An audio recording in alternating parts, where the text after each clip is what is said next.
viennent d'être rénovés. Donc l'acoustique est un petit peu particulière. Aujourd'hui, vous n'êtes pas habitué, Roger, à ce son qui aurait été un petit peu. Bon, quelques mots déjà pour remercier Roger Barrier, donc, le fondateur d'Albert Verrières, qui revient pour la sixième édition. Et c'est vrai qu'arriver à passionner un public sur des sujets qui sont quand même extrêmement pointus, arriver à les vulgariser, arriver à passionner sur le verre pendant 6 années consécutives presque, en tout cas 6 saisons avec quelques reports parfois, c'est un exploit. Et je crois que nous, la commune, on est extrêmement reconnaissant à Roger Barrier, à ce travail qu'il a construit, au fait de savoir à la fois diffuser et vulgariser l'art du verre. Merci Roger, donc, et puis encore, j'espère que l'aventure va continuer à cette heure. Voilà. Merci à Jordi Comac, que l'on reçoit aussi pour la 4e ou 5e fois, ouais. Ouais, ou 5e. Je crois qu'il y a eu aussi une fois, donc, hors sur des conférences, là, oui. à travers Bulle Culturelle, 2 fois. Voilà. Et bon, aujourd'hui, Mac, vous le connaissez, c'est un chercheur brillant. Voilà. Encore la science qui est parmi nous. Voilà, un chercheur brillant, et surtout là aussi, un vulgarisateur, parce que c'est pas facile de parler du verre médiéval à partir d'archives barcelonaises. Donc, merci, Vincent. Moi, je sais d'avance qu'il va vous passionner, puis ça vous le savez déjà, et vous allez apprendre beaucoup de choses. Donc merci à tous les deux. Moi je vous souhaite une bonne soirée automnale. Je dirais que l'été est perdu. Voilà, merci.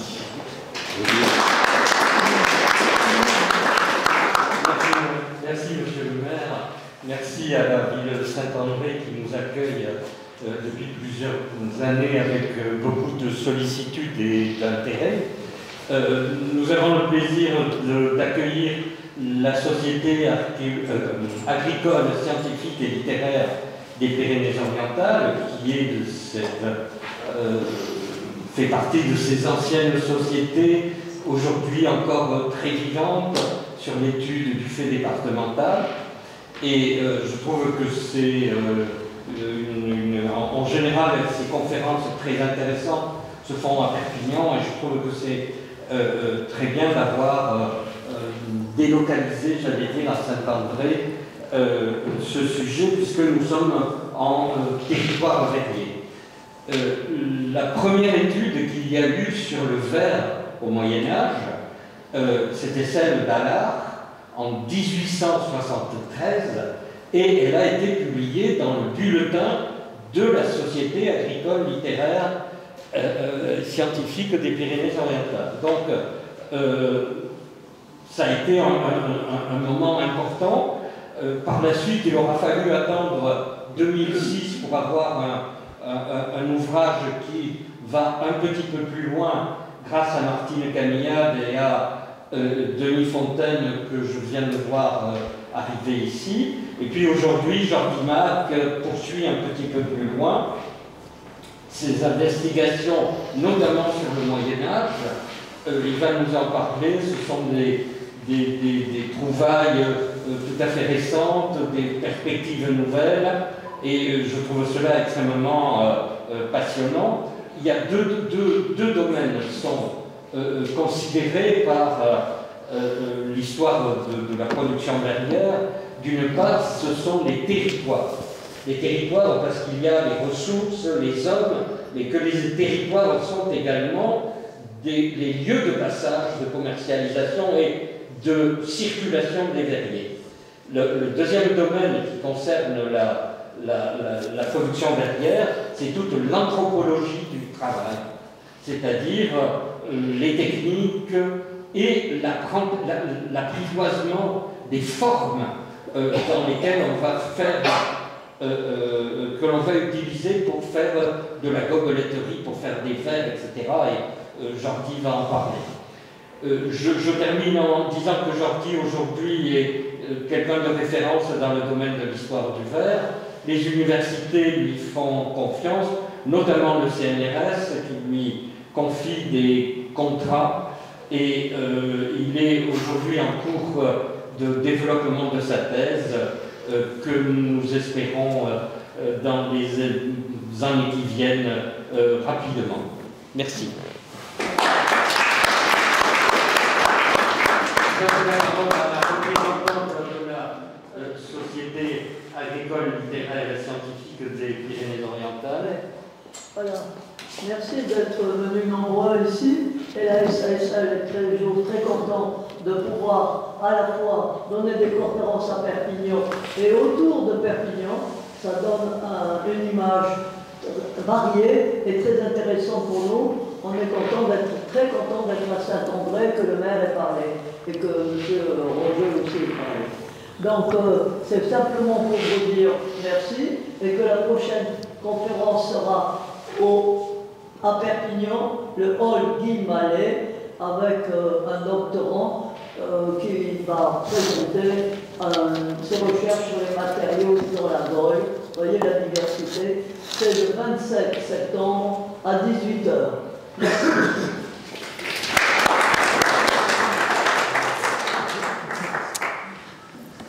Merci, donc bonsoir à toutes et à tous. Merci d'être venus écouter cette conférence sur l'industrie du verre médiévale et moderne en Roussillon du XIIIe au XVIIe siècle.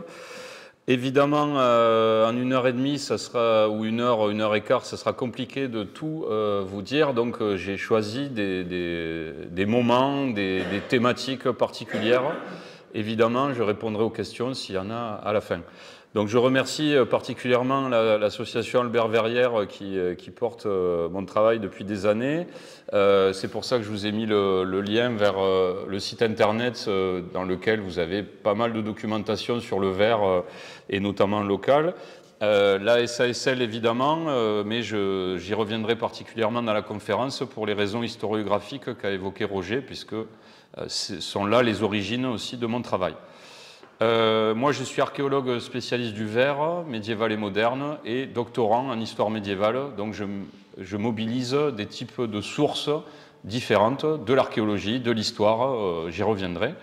Voilà.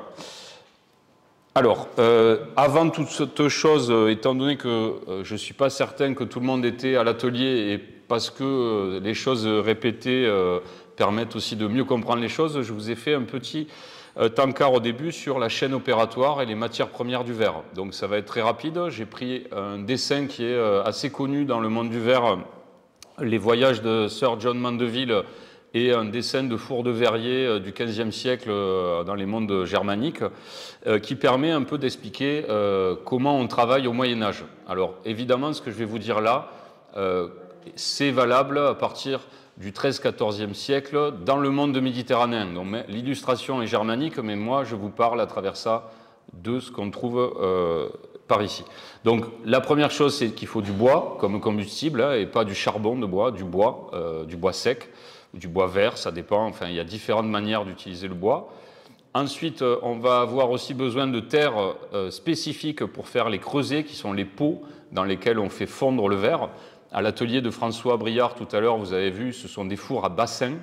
Là, au Moyen-Âge, ce sont des fours à pots, c'est-à-dire qu'on a des pots qui font quelques kilos à peine. Hein, on n'est pas sur le bassin de 400 kilos que vous avez vu tout à l'heure, dans lesquels on fait fondre du verre. Et pour faire ces creusets, il faut des argiles particulières qui contiennent beaucoup de silice, c'est-à-dire qui vont vitrifier aussi à la cuisson.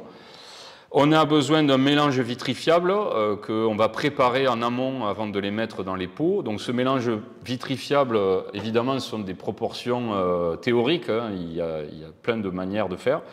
Mais on va avoir entre 60 et 75% de silice, c'est la matière vitrifiable principale, hein, qui vont être des sables de rivière triés ou des roches pulvérisées, c'est-à-dire réduites en poudre, des quartz, des silex, tout type de roches siliceuses peuvent être utilisées.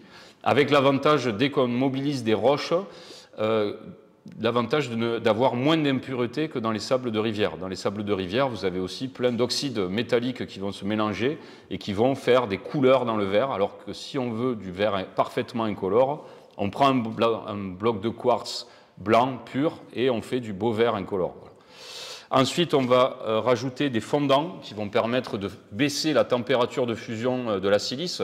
Normalement, la silice, ça fond à 1800 degrés. Quand on rajoute un fondant, on va pouvoir la faire fondre entre 1000 et 1400 degrés.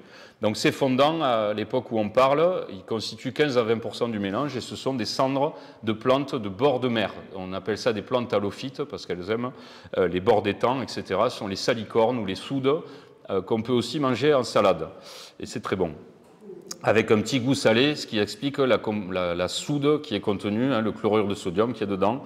En les réduisant en cendres, on va avoir un fondant. Ensuite, 5 à 20% de groisil. Le groisil, c'est du verre cassé qu'on va récupérer dans les villes. Au Moyen-Âge, on a une vraie organisation du recyclage du verre. Les marchands qui fournissent les verriers en matière première sont aussi ceux qui récupèrent le verre dans les villes, on en reparlera. On a aussi des colorants et des décolorants, mais qui, eux, sont utilisés, employés dans des quantités infimes. Vous l'avez vu tout à l'heure à l'atelier, on met un peu de poudre et ça va colorer. Ce sont des oxydes métalliques divers et variés. Pour faire du bleu foncé, on va utiliser de l'oxyde de cobalt, etc., etc. Avec tout un circuit d'approvisionnement en matière première. Et puis, le dernier composant essentiel, c'est la chaux. Le calcium qui va être un stabilisant qui va permettre que le verre ne fonde pas parce que sinon il serait soluble et il coulerait, il serait il resterait pas à l'état solide. Mais à l'époque médiévale, on n'utilise pas directement de la chaux, elle est introduite soit avec la silice parce que les sables en contiennent, soit avec les fondants parce que comme ce sont des cendres de plantes, il y a aussi du calcium voilà, qui est dedans.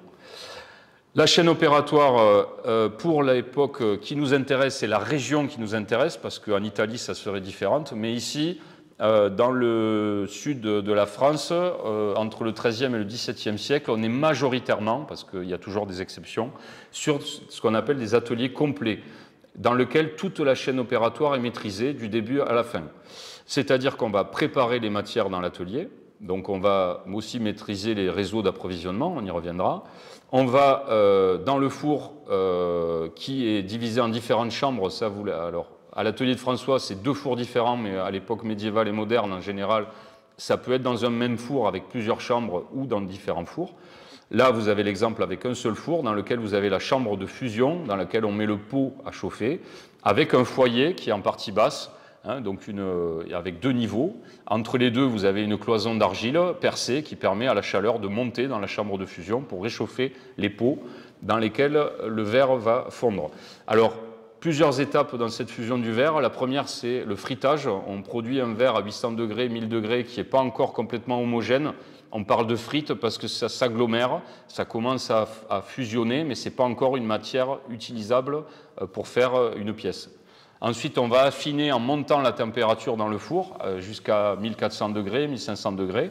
Là, on va obtenir un verre homogène et liquide, mais qui est tellement homogène et liquide qu'on ne peut pas l'utiliser à la canne, sinon il va couler. Il est trop liquide à ce moment-là. Donc ensuite, on va cueillir le verre en baissant la température, puisque le verbe n'est pas cueillir, mais cueiller pour le monde verrier. Et donc à 1100 degrés, on a un verre homogène et suffisamment visqueux pour être tenu en bout de canne. C'est ce que fait le verrier que vous avez dans l'encadré rouge. Ensuite, on souffle et on façonne les pièces. Alors pour ça, il y a plein de techniques. La première, ça va être de faire une petite bulle de verre, la fameuse paraison que vous avez vue. On peut la rouler sur un marbre, qui est la pierre qu'on voit dans l'encadré rouge, pour lui donner une forme.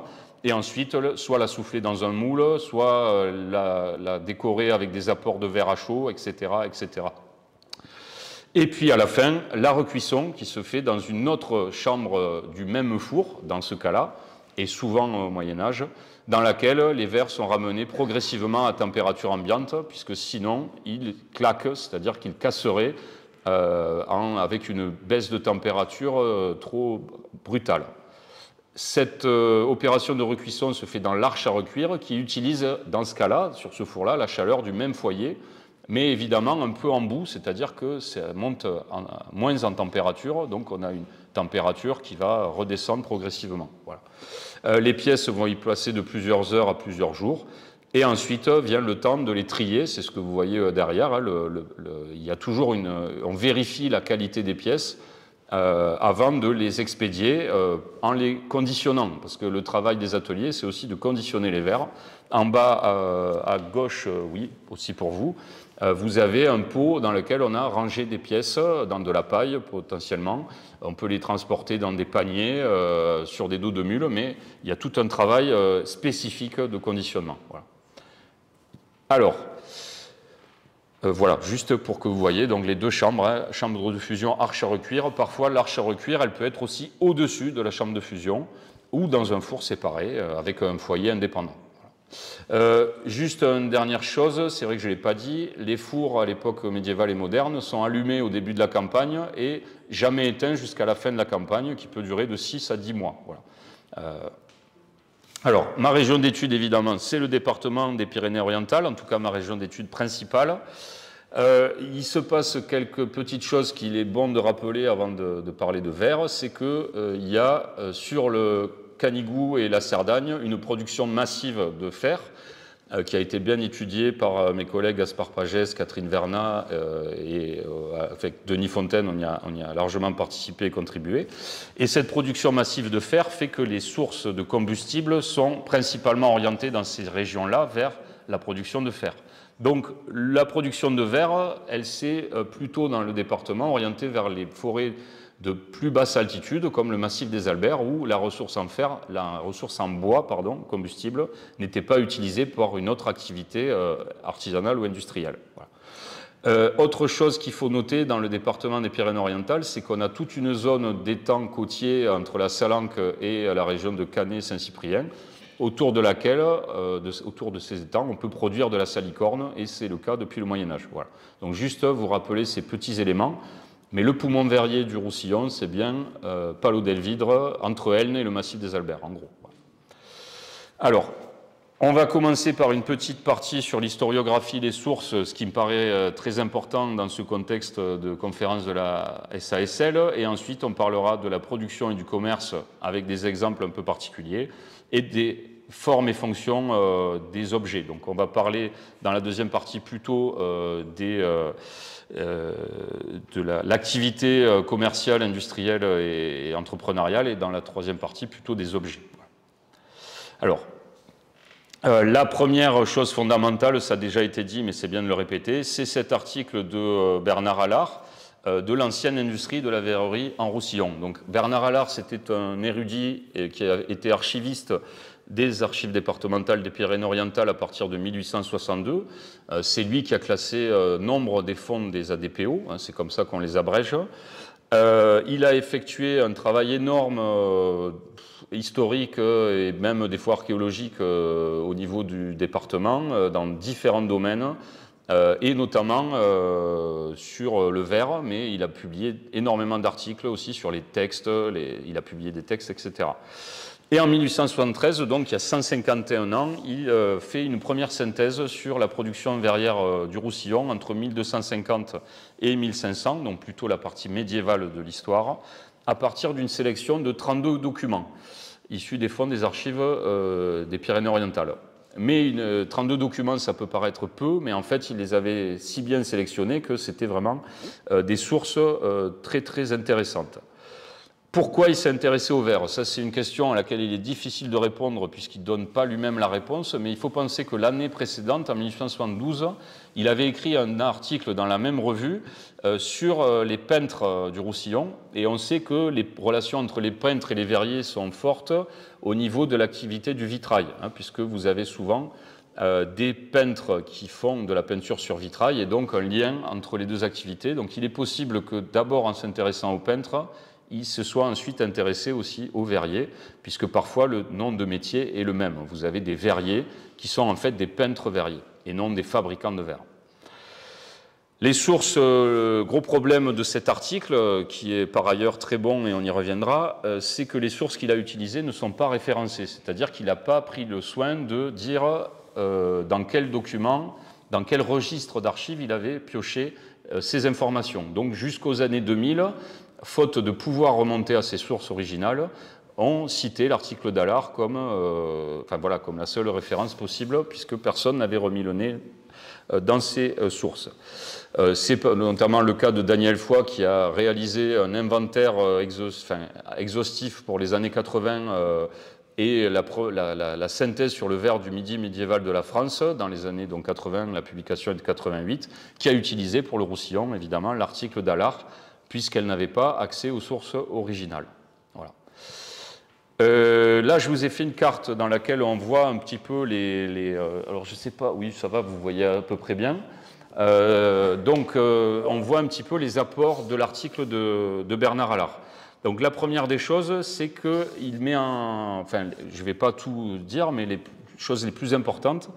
La première des choses, c'est qu'il met en avant un commerce et une production de verre qui apparaît en Roussillon dès le milieu du XIIIe siècle. C'est relativement tôt pour des sources écrites, hein, parce qu'après, pourquoi d'ailleurs je vous parle à partir du XIIIe siècle, c'est parce que je m'intéresse à des sources écrites et qu'avant le XIIIe siècle, il y a très très peu de sources écrites en général et sur le verre en particulier. Donc, quand on travaille sur le côté sources écrites, on commence quand il y a de la documentation riche et nombreuse. Donc il a montré que dès le milieu du XIIIe siècle, on a du commerce du verre. Pourquoi? Parce qu'il y a des tarifs de LUD qui sont... Les LUD, ce sont les taxes prélevées sur les circulations de marchandises qui passent par les principaux ports et péages du Roussillon. Donc par exemple, Puigcerdà en 1288, là vous avez une frontière entre deux comtés, hein, la Cerdagne et le comté d'Urgell. Vous avez Collioure, où vous avez aussi... enfin, en fait, non, Puigcerdà, c'est même la taxe qui est prélevée au passage du Puy-Morens. Collioure, évidemment, c'est le port. Donc, on voit dans les tarifs de ces péages et de ces LUD qu'on prélève des taxes sur le verre. Donc, c'est qu'il y a du verre qui circule, certainement, et très tôt.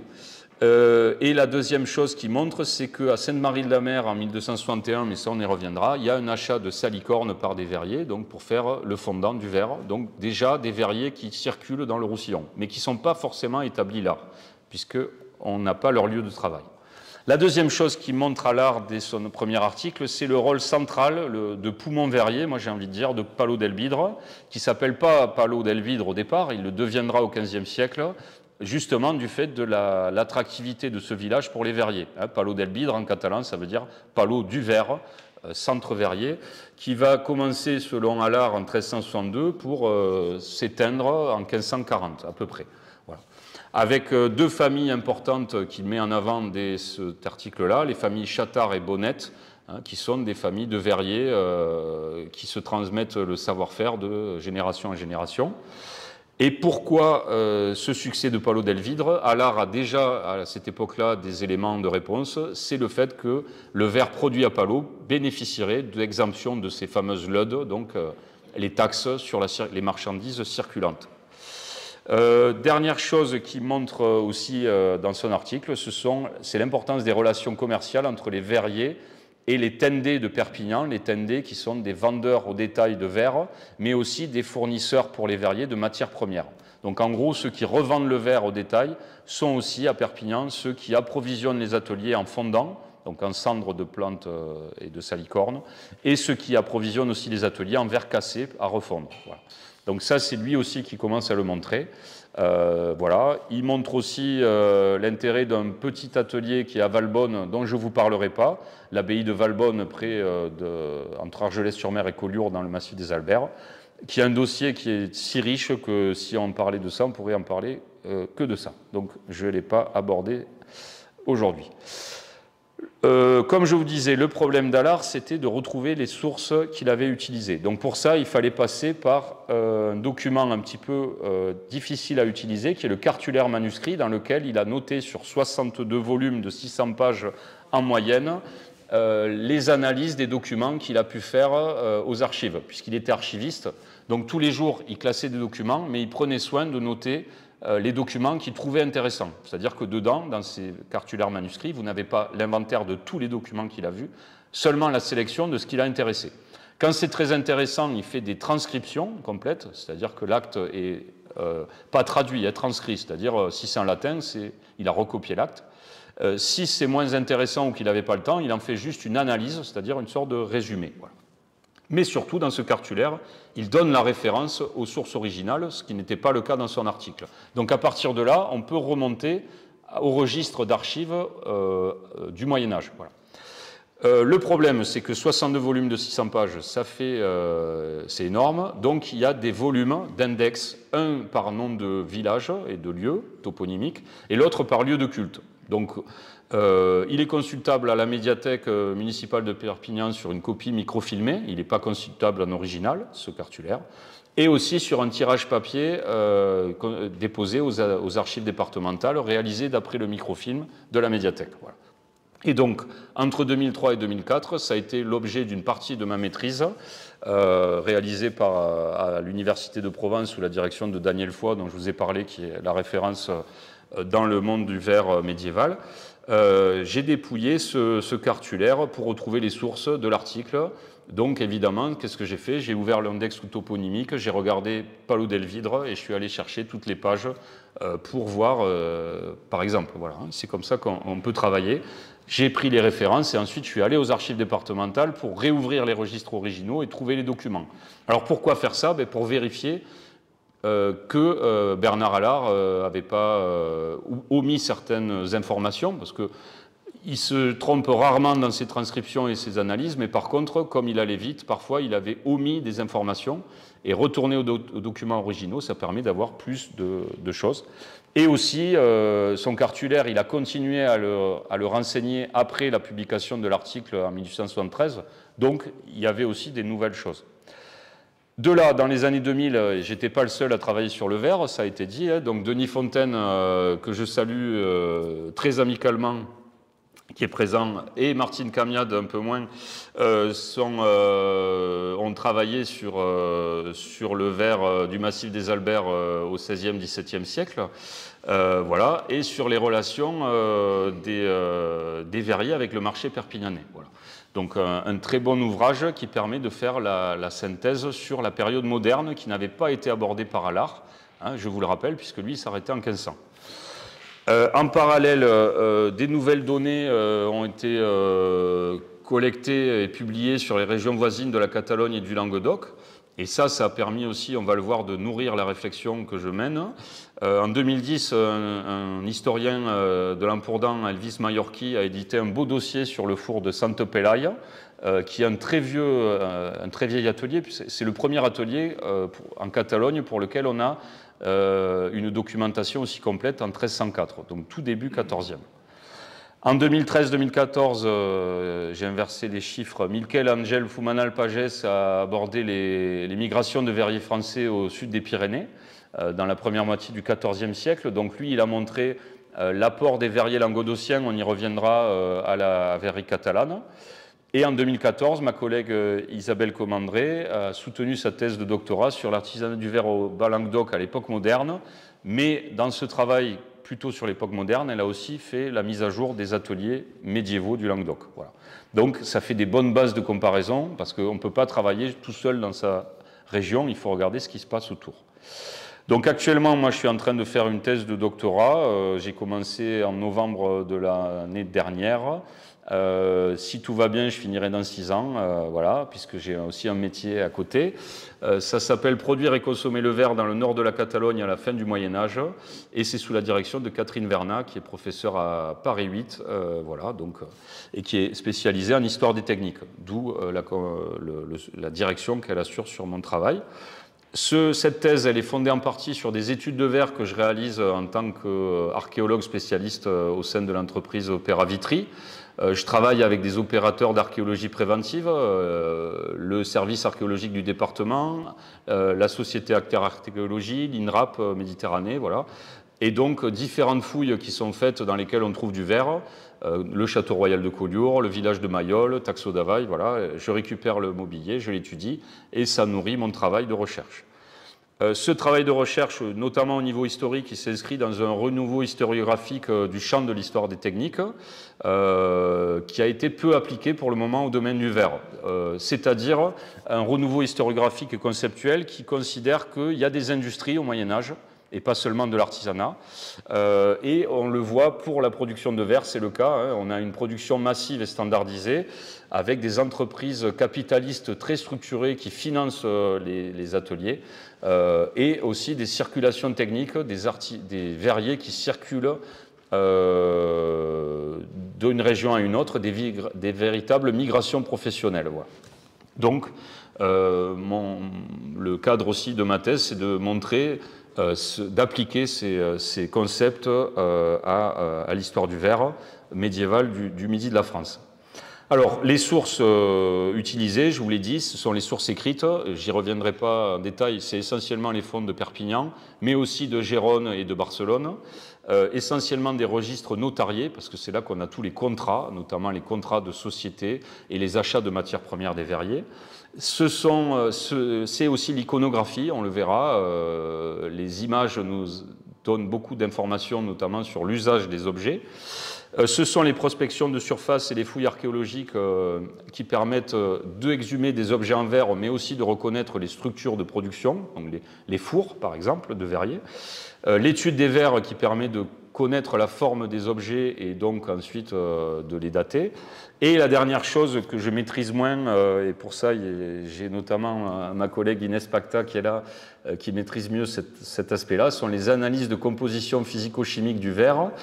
Donc on tire au laser sur des objets en verre et on en déduit à partir de d'une spectrométrie de masse la composition spécifique des objets. Et à partir de là, on arrive à retrouver l'origine,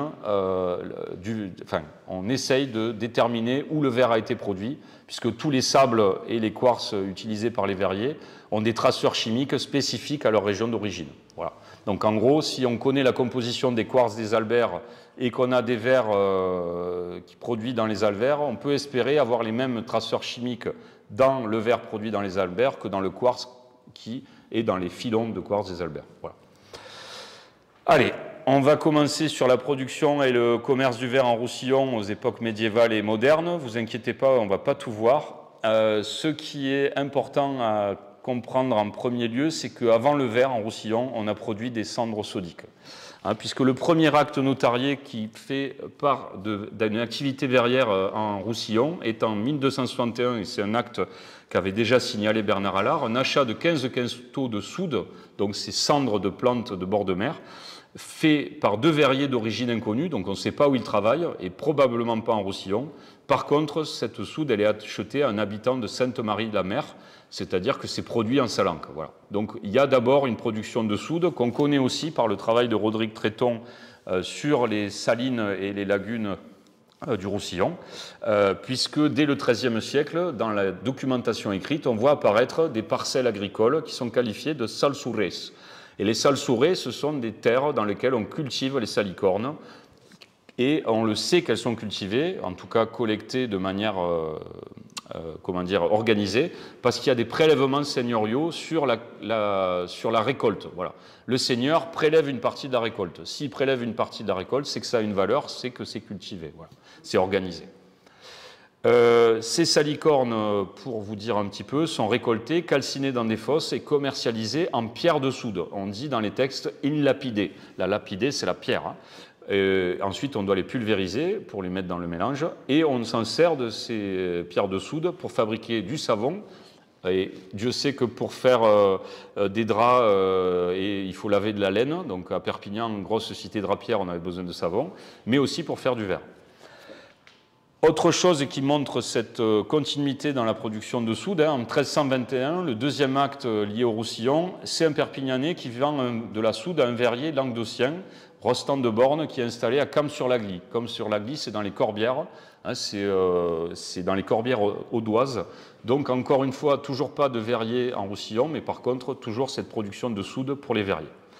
Donc avant 1349, pas de production de verre en Roussillon. C'est peut-être une conséquence d'une politique spécifique de gestion des ressources forestières des rois de Majorque. Pourquoi ? Parce qu'en fait, les forêts, que ce soit dans les montagnes, mais même aussi dans les zones plus basses et de piémont, les forêts au début du XIVe siècle sont visiblement déjà fortement entamées par l'industrie. Dans la plaine et les piémonts des Corbières et des Albères, certainement en lien avec la production de draps. Pour produire des draps, il faut faire bouillir des marmites pour teindre, pour mâchurer, etc. Et donc, du coup, on a besoin de bois pour tout ça.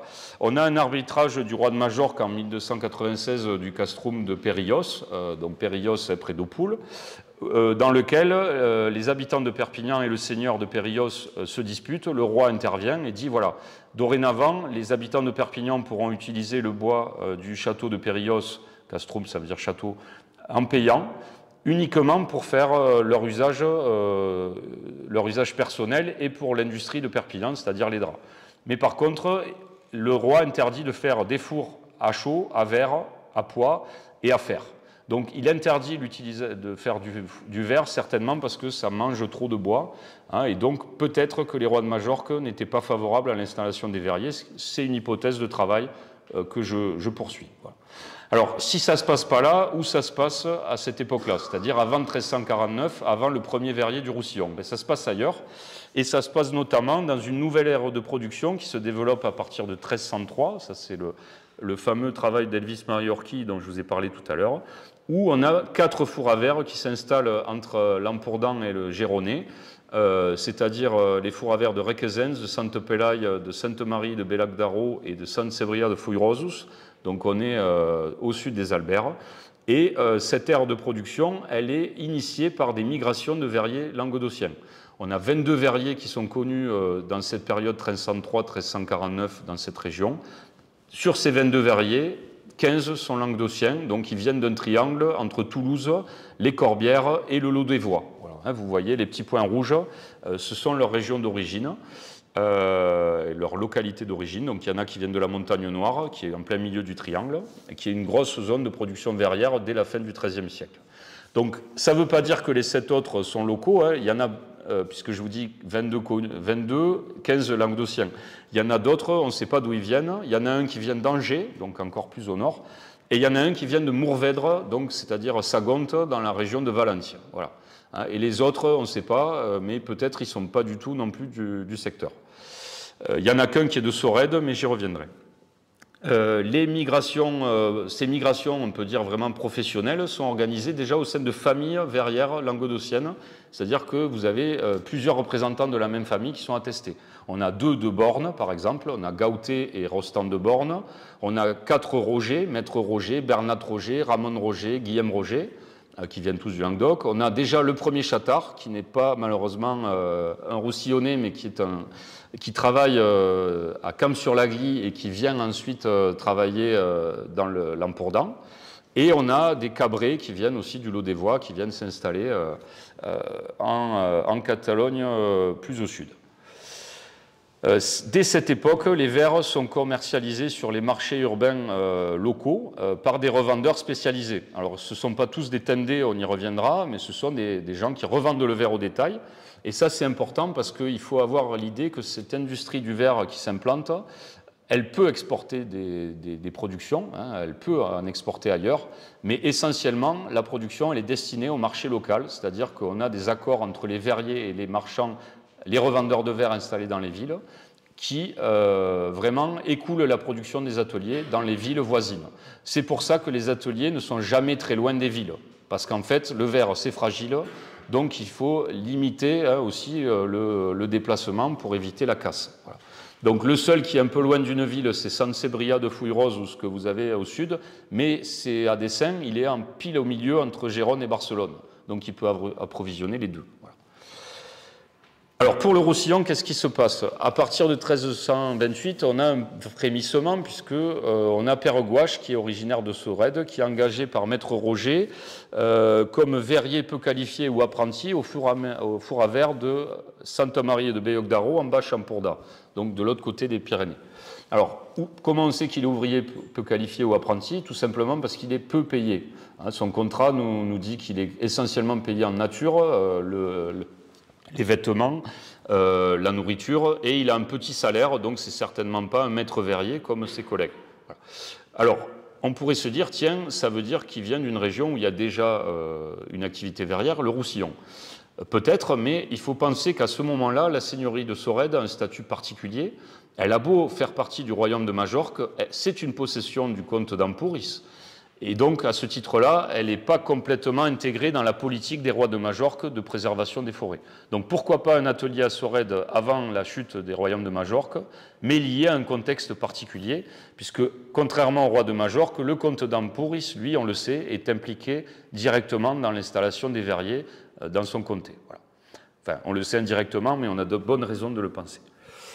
Alors, pour le Roussillon, la première, pour le royaume de Majorque plutôt, la première mention qui fait état d'une activité verrière, c'est le 2 août 1344, quand les verriers Ramon Roger et Joan Cabré font une société pour 6 ans pour construire et exploiter un four dans la montagne de Requesens. Alors vous allez me dire, oui, mais Requesens, pour ceux qui connaissent, c'est au sud des Albères, donc ça ne serait pas dans le royaume de Majorque. Si, parce que la frontière était pas exactement la même qu'aujourd'hui, et Requesens faisait partie du royaume de Majorque. Mais qu'est-ce que le 2 août 1344, ça fait 15 jours que le royaume de Majorque n'existe plus, en fait. Une quinzaine de jours avant, le roi de Majorque, Jacques III, s'est soumis à l'autorité de son neveu Pierre IV d'Aragon, et le royaume est en train de disparaître. Donc peut-être que la politique de préservation des forêts, elle disparaît aussi avec. Voilà. C'est aussi une hypothèse de travail. Toujours est-il que la première mention d'une activité verrière au nord des Albères, c'est le 15 mars 1349. Ce jour-là, les gardiens du castrum d'Ultrera, donc le château d'Ultrera au-dessus de Sorède, reçoivent le salaire de la garde du château des mains de Ramon Roger, donc toujours un des verriers languedociens émigrés en Empourdan, qui est dit verrier de Sorède et qui agit en qualité de procurateur, c'est-à-dire il remplace le comte d'Ampurice. Donc une position aussi importante auprès du comte. Et 2 personnes sont témoins de l'acte, un revendeur de verre de Gérone qu'on connaît bien et un châtard, probablement Bérenguer châtard, ce qui fait que ce premier four implanté à Sorède est encore très lié à ce qui se passe au sud. Probablement que, encore, le fait qu'il y ait un marchand de Gérone témoin de l'acte nous montre que la production de ce four, elle est certainement encore orientée plutôt vers Gérone, mais ça commence à venir sur notre région. C'est ensuite que ça va se développer. Alors là, vous avez une carte des fours à verre mentionnée entre 1344 et 1425. Et ce qu'on constate, c'est qu'on a une pléthore de petits ateliers dans la basse vallée du Tech qui sont dirigés par le même maître verrier, Bérenguer Chattart, entre 1364 et 1394. Enfin, en tout cas, c'est la période où on le connaît. Voilà. Il y a aussi une activité en ville à Elne qui est attestée, mais les ateliers urbains sont souvent toujours de production plus modeste, mais il y a une activité à Elne. Requesens, je vous en ai parlé, et puis il y a cet atelier de Valbonne dont je vous ai dit que je ne vous parlerai pas vraiment. Ce qui est intéressant pour les ateliers dirigés par Bérenguer Chattart, c'est qu'on a un acte qui est le contrat d'embauche d'un bûcheron par le propriétaire du four, et j'y reviendrai, qui est Bérenguer de Bibès, donc un seigneur de Palot. Et ce contrat d'embauche du bûcheron Joan Scorcha précise que pour approvisionner le four à verre de Palot, qui ne s'appelle pas encore Palot d'Elvidre, on ne peut pas aller chercher le bois dans les petits points verts avec des numéros que je vous ai mis. C'est-à-dire le bois de Sainte-Colombe, le bois de Taxo-d'Amont, le bois de Saint-André et le bois de Villeclare. Il interdit à son bûcheron d'aller se fournir là en bois, certainement pour préserver encore la ressource. Et on peut imaginer qu'à ce moment-là, excluant les bois qui sont près de Palot, on va chercher plutôt le bois dans la forêt qui borde la rivière du Tech, enfin le fleuve du Tech, ou dans les forêts des Albères. Voilà. Mais on n'en sait pas plus, puisqu'on ne nous dit pas où le texte dit où il ne doit pas aller, il ne dit pas où il doit aller. Mais par contre, on lui donne une mule, donc ça implique qu'il y a quand même un transport à faire. Pour vous en dire un peu plus sur cette période, j'avais envie je vous ai fait le portrait de 3 des personnages de cette première activité verrière du Roussillon. Donc déjà, Bérenguer Chattart, qui a un rôle important puisqu'il va diriger différents ateliers. On le connaît bien parce qu'on a plusieurs documents qui parlent de lui. C'est un maître verrier itinérant, c'est souvent le cas à cette époque. Les ateliers se déplacent. Alors, avec la difficulté de savoir si, quand le verrier est dit de Bagnoul-les-Aspres, par exemple, est-ce que le four est vraiment à Bagnoul-les-Aspres? On a des raisons de le croire, mais ce n'est pas sûr non plus. Voilà. Donc, on sait qu'il est implanté à Bagnoul-les-Aspres en 1364. Ensuite, on le retrouve à Hortafa avec son frère de 1369 à 1371. Ensuite, on le voit à Sorède en 1373-1375. Il embauche son frère avec un très beau contrat. Entre-temps, entre Hortafà et Sorède, il avait travaillé à la Roque des Albert. On le sait, parce que là, pour le coup, on a un lieu, une maison du village qui est dite le Cortal del Forn del Veire. Donc, il y avait le four à verre dans cette maison. Ensuite, il va s'installer à Palot en 1377-1378, mais l'activité existait déjà à Palot depuis qu'un de ses apparentés, Ramon Chattard, en 1362, était déjà implanté à Palot. Et puis, il va apparaître une dernière fois, et ça c'est un peu plus problématique, comme verrier de Toreil en 1394. Donc, est-ce qu'il y avait vraiment un atelier à Toreil? C'est pas sûr. Par contre, peut-être des intérêts dans la production de salicorne. Enfin, ça reste à questionner. Cet homme, ce qui est intéressant, c'est que dans les actes, il est qualifié de magister fourni des vitraux, donc maître de four de verre, notamment en 1378 à Palot. Ça implique, et on le voit à travers les actes, qu'il va maîtriser la composition des recettes verrières et organiser le fonctionnement des ateliers. Puisqu'on le voit assurer les approvisionnements en matières premières, c'est lui qui achète la salicorne et le verre brisé au Tendé, ces fameux revendeurs de verre de Perpignan, qu'il va payer en verre ouvré, c'est-à-dire au lieu de les payer en argent, en monnaie, il va échanger les matières premières directement contre une partie de la production de son atelier. Ça fait qu'il n'a pas besoin de débourser de monnaie et surtout ça fait qu'il assure la commercialisation de ses productions. Donc les marchands, les revendeurs de verre sont payés en bouteilles, en verre à boire qui vont pouvoir ensuite distribuer sur les étals de leur boutique ou revendre à d'autres revendeurs de verre. Donc ce maître verrier, c'est aussi lui qui organise l'équipe de travail, puisqu'on le voit engagé pour un an des verriers payés à la tâche, pour fabriquer et œuvrer du verre. Donc les textes différencient bien leur rôle. Lui, il est magister fourni des vitraux. Eux, ils sont là pour fabriquer et œuvrer du verre. Opéra Vitry, le nom de mon entreprise, ça veut dire ça, œuvrer du verre. C'est ce que fait un souffleur de verre, c'est ce que font Huguette et Joan Cabré, qui l'embauchent à Hortafà en 1371, ou son frère Llorenç Chattard, qui l'embauche en 1373 à Sorède.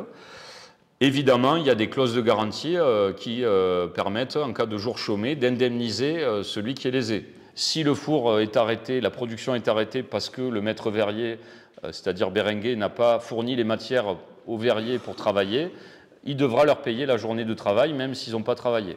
Si le verrier souffleur de verre n'a pas fait sa production pour X raisons, notamment la maladie, il devra payer une amende au maître verrier pour le dédommager du fait qu'il n'a pas pu travailler. Voilà. Donc c'est des contrats assez bien cadrés. On peut imaginer aussi que Berenguer Chattard soit l'un des associés à l'origine de la création des entreprises verrières, puisque s'il y a approvisionnement en matières premières, s'il engage des verriers, il faut des capitaux. D'ailleurs, il contracte des prêts auprès notamment des prêteurs juifs de Perpignan pour avoir des capitaux. Mais on n'a pas les contrats malheureusement de société comme on en a des très beaux pour l'Empourdan, donc on ne peut que l'imaginer. À côté de cet homme, vous en avez un autre avec qui il est fortement lié, qui s'appelle Giraud Raols, et qui est un Tendé, donc un revendeur au service du verre. Alors c'est ce qu'on appelle en histoire la micro-histoire, c'est quand on arrive à faire des dossiers de documents assez précis sur un même individu, jusqu'à essayer de faire une tentative d'approche biographique pour essayer de comprendre les choses dans le détail. Alors ça a la valeur d'un exemple, pas d'une généralité, mais ça permet d'éclairer les choses. Donc cet homme, il est documenté entre 1357 et 1390. Ce qui est intéressant, c'est qu'il est vraisemblablement originaire de la Salanque. On voit le lien évident de quelqu'un qui connaît le terrain où on produit la salicorne, peut-être une des raisons pour lesquelles il s'intéresse aussi au verre. On le sait parce que des Raols, on en trouve uniquement à Toreil et à Thuir, dans les actes de cette époque-là. Donc, et comme il a des intérêts près de Toreil, on peut penser qu'il est originaire de là-bas. Mais il réside à Perpignan, là où il achète plusieurs maisons. C'est un Tendé, je vous l'ai dit, donc son travail consiste à vendre à l'étalage. La tenderia, ça Denis Fontaine l'a bien montré, c'est l'étal sur lequel on vend différents types de produits, des produits alimentaires mais aussi artisanaux. Lui, on a des actes qui le mentionnent comme négociant de l'huile, de la sardine, du vin, des pots, du suif. Voilà. Entre Agde et Yansa, donc ça vous fait quand même un beau territoire rayon d'action. Hein, voilà. Et des fois, des belles quantités de vin, notamment achetées à Agde, la sardine c'est à Yansa et tout le reste c'est en Roussillon. Hein, l'huile c'est plutôt vers Cals ou vers les Aspres. Mais il fait aussi du négoce d'animaux de bas, notamment des chevaux, donc roussins ou juments, qu'il revend parce que, évidemment, s'il fait du commerce, il a besoin de bêtes pour transporter les matières et ensuite il les revend. Mais c'est aussi, et un acte unique, le nomme tendé de Bidre. Donc ça, c'est un unicum, on le trouve qu'une fois, mais ça montre que ce n'est pas un tendé classique, il a vraiment un impact fort dans le monde du verre. Et entre 1364 et 1378, on le voit fournir des matières premières, notamment de la soude sous forme de salicorne ou du verre cassé au verrier, acheter des verres en gros au four de Berenguer-Chattard, qui est vraiment le verrier avec qui il travaille de manière privilégiée, pour les revendre à Perpignan, soit lui directement, soit le revendre à d'autres revendeurs dans les villes voisines comme à Thuir, hein, puisqu'on a 2 actes où il revend à Isaac Durand, un juif de Thuir, du verre et du verre cassé et du verre. C'est-à-dire du verre cassé à refondre peut-être pour les potiers de Thuir, mais ça c'est une hypothèse, et du verre fini, hein, des gobelets et des bouteilles. Ce qui est intéressant, c'est que dans les contrats qui lient les 2 personnages, Berenguer et Giraud, on a des prix qui sont fixes, déterminés à l'avance, et un vrai monopole qui est donné à Giraud-Raols sur l'écoulement des productions du four. Donc des relations vraiment très fortes, voilà, avec des livraisons régulières tous les 15 jours, puis toutes les semaines, ce qui montre aussi qu'il y a une vraie production qui se développe. Hein, ça progresse au fil des années. On voit que de plus en plus, il y a des produits écoulés, donc une production qui augmente. Avec l'embauche probable de transporteurs de verre, mais je vous en reparlerai. Ce qui est intéressant aussi avec le parcours de Giraud-Raols, c'est qu'au départ, il est tout seul à négocier avec Berenguer-Chattard, et petit à petit, il fédère d'autres tendés autour de lui, d'autres revendeurs au détail qui viennent constituer certainement des sociétés avec lui. Au départ, il est tout seul, après ils sont 2, après ils sont 4. Donc on voit aussi que petit à petit, progressivement, l'activité prend. Voilà. Ça permet son ascension, c'est certainement en tout cas cette réussite dans le verre, c'est une des raisons, certainement pas la seule, de son ascension dans sa communauté de métier, puisqu'en 1381, il est élu surposé de la confrérie des Tendés. Il y a 2 surposés dans la confrérie de métier des Tendés. Lui, il est élu en 1381. Ce sont eux qui assurent hein, l'ordinaire de la confrérie, qui tiennent les comptes, qui introduisent les nouveaux Tendés dans la confrérie et qui vont aussi juger s'il y a des problèmes juridiques entre eux. Autre indice de sa réussite sociale, il est sollicité dans 4 testaments vers la fin de sa vie. On ne sait pas quand il est mort, mais à partir de 1390, on n'a plus d'actes le mentionnant. Et le fait d'être sollicité dans des testaments au Moyen-Âge, c'est la preuve qu'on est quelqu'un de bonne foi et de reconnu hein, socialement. 3 fois, il est interpellé comme témoin par des pareurs de draps, ce qui montre ses liens aussi avec une communauté.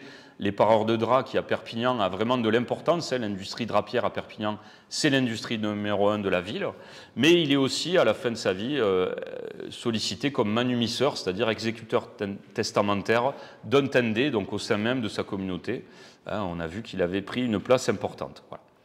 Donc probablement un associé de Berenguer-Chattard, mais on n'a pas le contrat de société qui les lie. Et le dernier personnage que j'avais envie de vous présenter, c'est plus original, c'est Berenguer de Vives, qui est le propriétaire du four de Palot. La famille de Vives, elle est originaire du castrum de Vives, donc au-dessus de Céré, dans les Hautes-Aspres.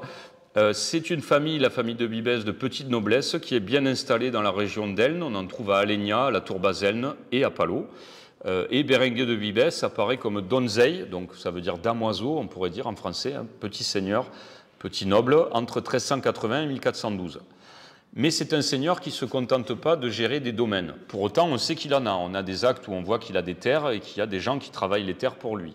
Mais il est aussi impliqué dans la vie économique, au-delà de son juste un rôle de bon gestionnaire, puisque souvenez-vous que les seigneurs, normalement, pour ne pas déroger, ne doivent pas travailler, hein, doivent se tenir dans l'otium, hein, le fait d'être oisif et de porter les armes.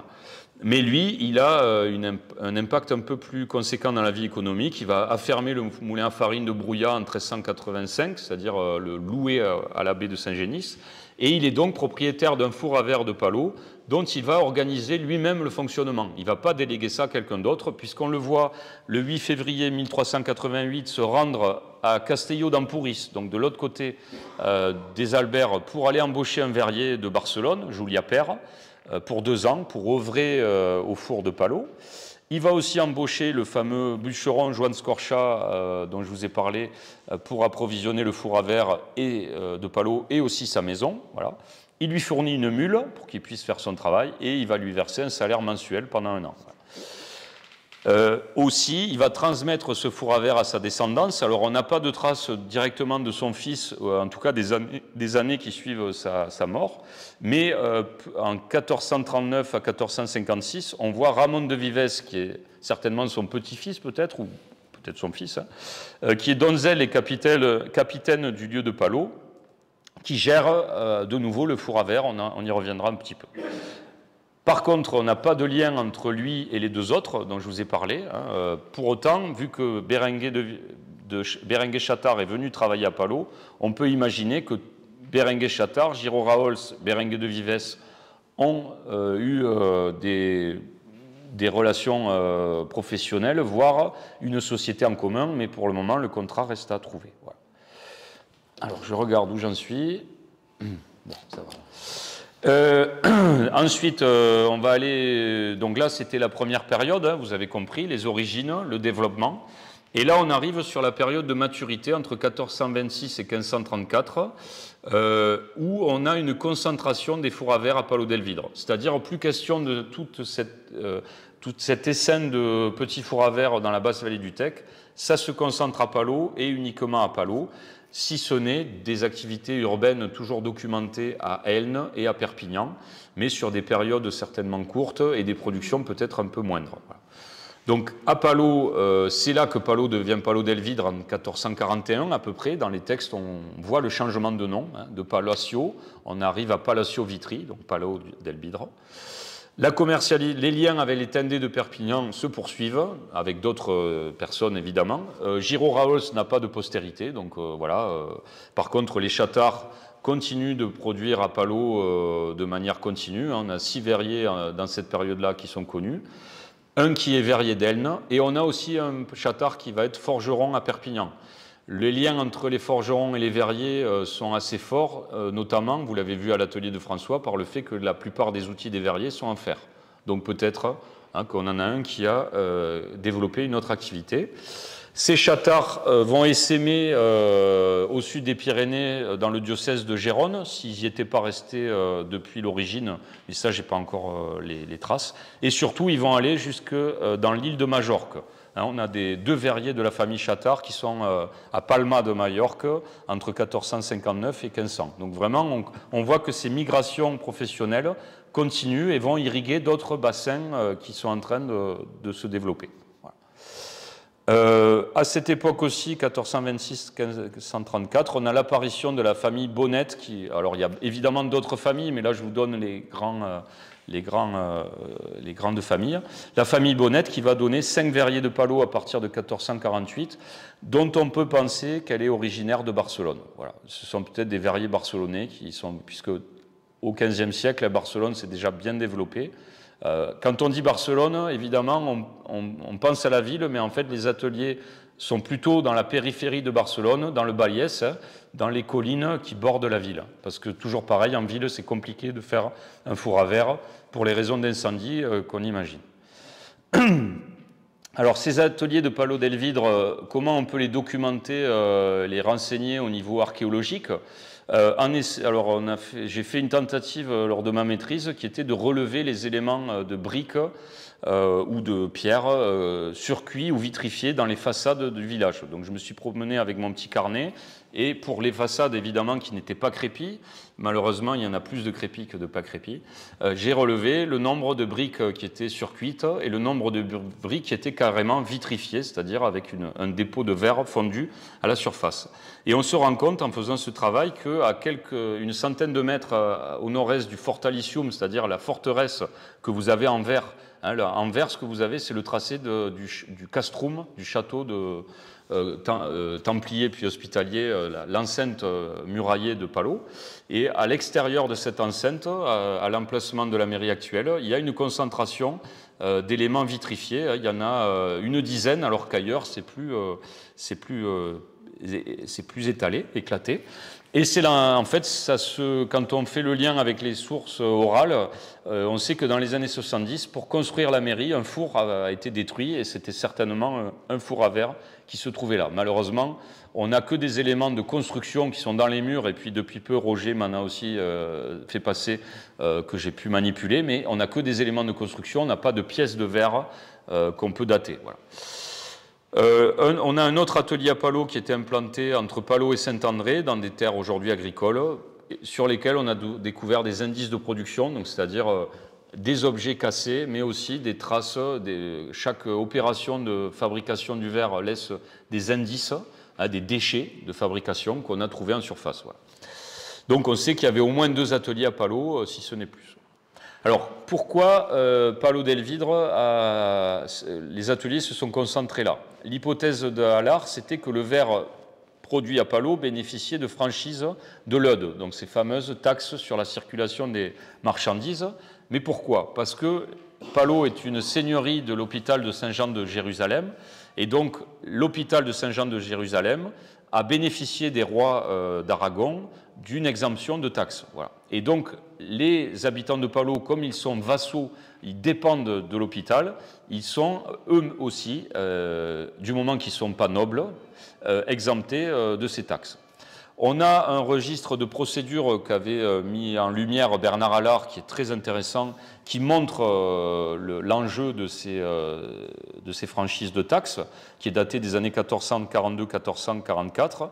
Ce registre, il oppose 2 visions des choses. Le bail royal, qui représente les intérêts du roi et des officiers de la LEUD, ceux qui prélèvent la taxe, d'une part, et d'autre part, vous avez la communauté de Palau, représentée par les consuls, qui s'oppose pour une saisie de charges de verre transportées par des habitants de Palau et saisies au boulot. Voilà, parce qu'on allait les exporter, ces charges, vers l'Empourdan. On prélève la LEUD du boulot, au passage du boulot, pour tout ce qui circule vers le col du Pertus et qui va vers l'Empourdan. Ces charges de verre, les consuls de Palau disent qu'elles ne doivent pas payer la taxe puisqu'elles appartiennent à des habitants de Palau. Comme ce sont des non-nobles, ils sont exempts de payer la taxe puisqu'ils sont vassaux de l'hôpital de Saint-Jean de Jérusalem. Donc ils refusent de payer les amendes exigées. Le procureur fiscal qui représente les intérêts du roi, lui, dit tout autre chose. Il dit, ce verre, il n'appartient pas à ces habitants de Palau, mais il appartient au propriétaire du four dans lequel ils ont été faits. Ce propriétaire de four, c'est le donzel Ramon de Vives, donc le descendant de Berenguer de tout à l'heure. Et ce Ramon de Vives étant noble, il n'est pas vassal de l'hôpital, il ne peut pas être vassal, il est en son nom propre, on va dire, et donc il doit payer la LEUD sur le verre produit dans son four. Voilà. On ne sait pas l'issue du procès, mais on sait qu'en 1456, une autre charge de verre du même Ramon de Vives qui veut rentrer en Perpignan devra payer la LEUD. Voilà. Donc c'est un indice pour comprendre pourquoi les verriers se seraient attachés à Palau. Parce que si jamais le verre est exempt de taxes circulantes, du coup la production, c'est plus intéressant pour eux de s'installer là que dans un autre village où, quand on veut écouler la production, on devra payer des taxes. Voilà.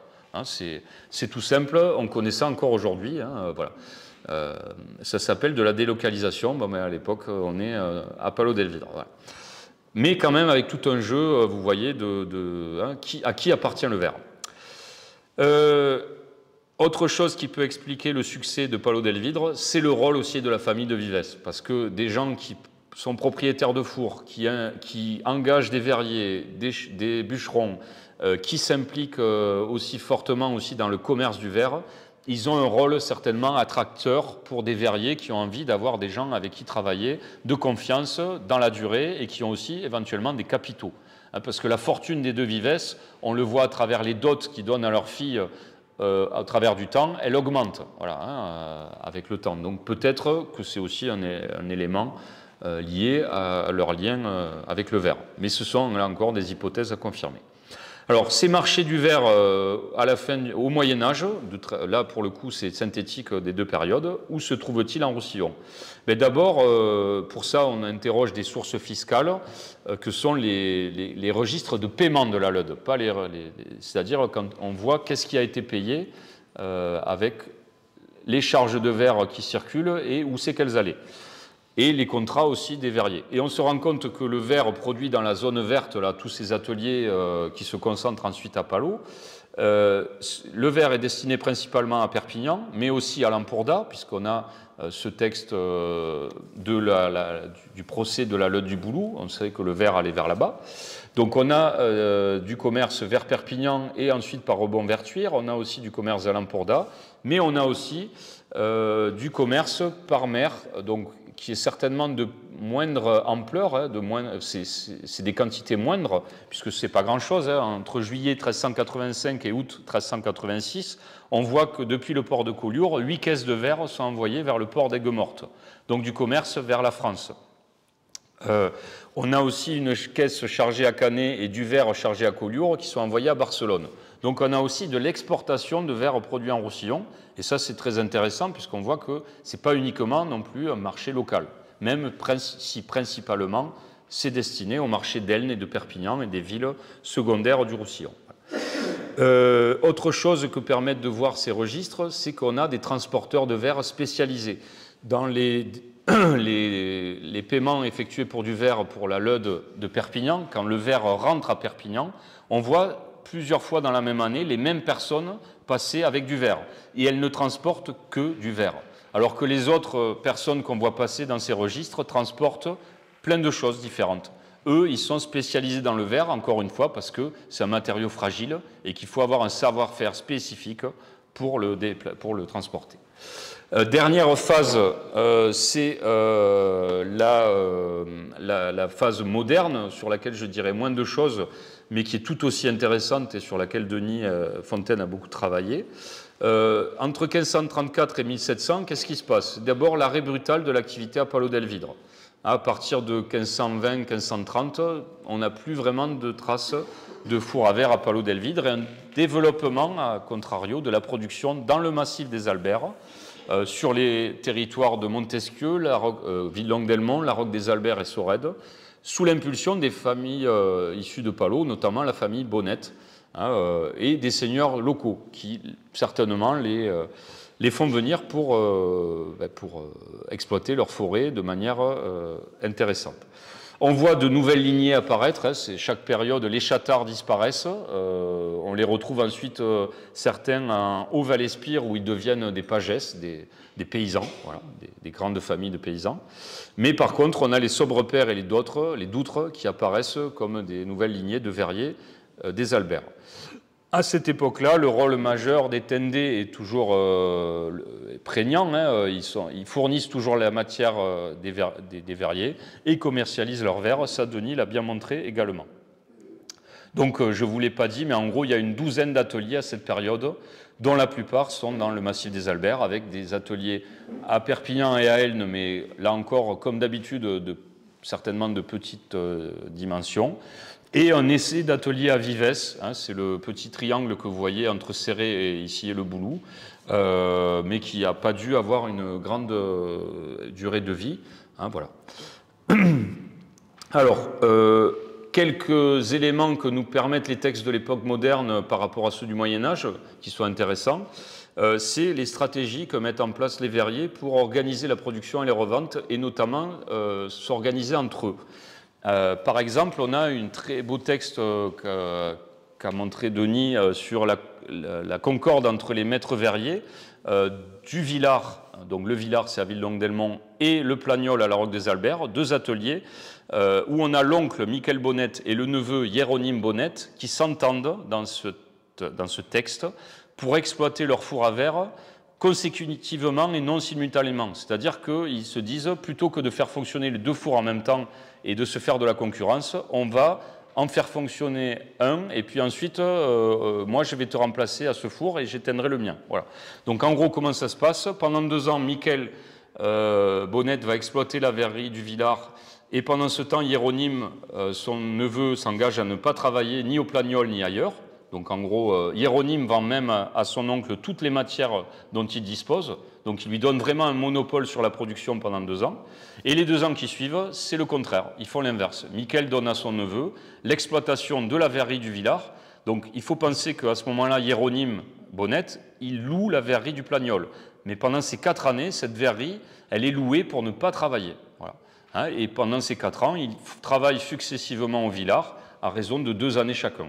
Alors ça ne veut pas dire que Hieronyme ou Michel ne travaillent pas, mais ça veut dire qu'ils cèdent certainement la direction de l'atelier à l'autre, et qu'ils travaillent peut-être pour l'oncle et le neveu respectivement. On a aussi des concessions d'ouvreaux qui se font entre verriers. Donc les ouvreaux, ce sont les bouches du four, les portes qui permettent d'accéder à un creuset. Quand vous avez accès à un creuset, ça veut dire que vous pouvez fabriquer des pièces. Ces ouvreaux, on peut les louer à un autre maître verrier. Et dans un four, en général, il y a entre 4 et 6 pots, 4 et 6 creusets, donc 4 à 6 ouvreaux. Et donc, on va se partager les ouvreaux. Par exemple, là, Anthony Fabre va louer 2 ouvreaux à Galderic-Sobrepère pour l'atelier du Plagnol à la Roque. Et donc, comme ça, plutôt qu'il aille travailler dans un autre four, ils viennent travailler à l'atelier de Galderic et ils partagent aussi, finalement, les frais, mais aussi la production, et ils ne se font pas de concurrence. Et puis, on peut aussi s'entendre entre verriers pour exploiter une boutique de revente directement sans passer par le Tendé. C'est aussi des choses qu'a montré Denis pour Perpignan, avec Galderic-Sobrepère et Johan Steve, qui exploitent une boutique de revendeurs de verre à Perpignan. Voilà. Alors, vous montrez un petit peu quelques traces archéologiques de ces ateliers de verriers de l'époque moderne, puisque c'est aussi un petit peu l'originalité par rapport au Moyen-Âge, où on n'a pas de structure à vous montrer parce qu'on ne les a pas fouillés, ni on ne voit pas en surface. Pour les ateliers de l'époque moderne, on les voit encore en élévation dans le massif. Donc là, c'est l'atelier du Corgue de la Foune de Saint-Christophe, appelé aussi atelier du Maspou à Ville-Longue-d'Elmont. Vous avez un bâtiment qui fait à peu près 12 mètres de côté, qui est rectangulaire, au milieu duquel vous avez un four principal de fusion, un grand massif maçonné de 4 à 5 mètres de diamètre, avec au milieu le foyer. L'élévation du four, évidemment, n'est pas conservée. Et vous avez un couloir un petit peu en forme d'entonnoir qui déborde du massif arrondi, qui est la fosse cendrier dans laquelle on évacue les cendres du four, et qui ensuite sont revendues souvent pour la lessive ou d'autres usages. Voilà.